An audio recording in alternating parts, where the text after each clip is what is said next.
एक समय की बात है। दूर किसी परीलोक के एक छोटे से गांव में मीनाक्षी नाम की एक लड़की अपनी माँ सरस्वती के साथ रहा करती थी। सरस्वती के पति का कुछ साल पहले ही देहांत हो जाता है, जिसकी वजह से घर की सारी जिम्मेदारी सरस्वती के कंधों पर आ जाती है। लेकिन सरस्वती भी अक्सर बहुत बीमार रहा करती थी। उसके घुटनों में हमेशा दर्द रहता था, जिसकी वजह से वो सही से चल फिर भी नहीं सकती थी। और ऐसे में घर संभालने की सारी जिम्मेदारी मीनाक्षी पर आ जाती है। अपना घर का खर्च चलाने के लिए मीनाक्षी रानी माँ के यहाँ सेब के पेड़ों का ध्यान रखा करती थी।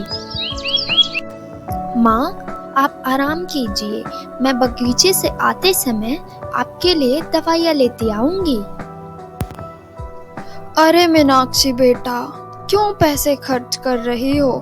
रहने दो, क्योंकि मुझे पता है ये सब दवाइयाँ सिर्फ थोड़ी देर तक ही आराम दे सकती हैं। उसके बाद तो मेरी तबीयत फिर से पहले जैसी ही हो जाएगी। लेकिन माँ, दिन भर दर्द से तड़पने से अच्छा है कि कुछ देर आराम मिल जाए। और अभी आप बस लेटकर आराम कीजिए, मैं जाती हूँ माँ। इतना कहकर मीनाक्षी अपने काम पर निकल जाती है। लेकिन कुछ देर आगे चलने के बाद उसे एक झोपड़ी में एक तितली फंसी हुई दिखाई देती है। अरे अरे, बेचारी इस नन्ही सी तितली के साथ कितना बुरा हुआ। रुको, अभी मैं तुम्हारी मदद करती हूँ। और इस तरह मीनाक्षी उस तितली की मदद करती है और वहां से काम पर चली जाती है। कुछ दूर जाने के बाद वह सेब के बगीचे में पहुंच जाती है। अरे वाह, इस बार तो बहुत ही अच्छी सुंदर सुंदर और लाल लाल सेब लगी हैं। लगता है रानी माँ परी इस बार मुझसे बहुत खुश हो जाएंगी।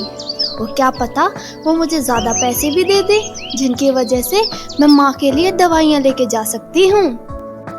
मीनाक्षी इतना कह रही होती है कि तभी वहाँ रानी माँ परी आ जाती हैं और मीनाक्षी से कहने लगती हैं, अरे मीनाक्षी, क्या सब ठीक चल रहा है यहाँ पर?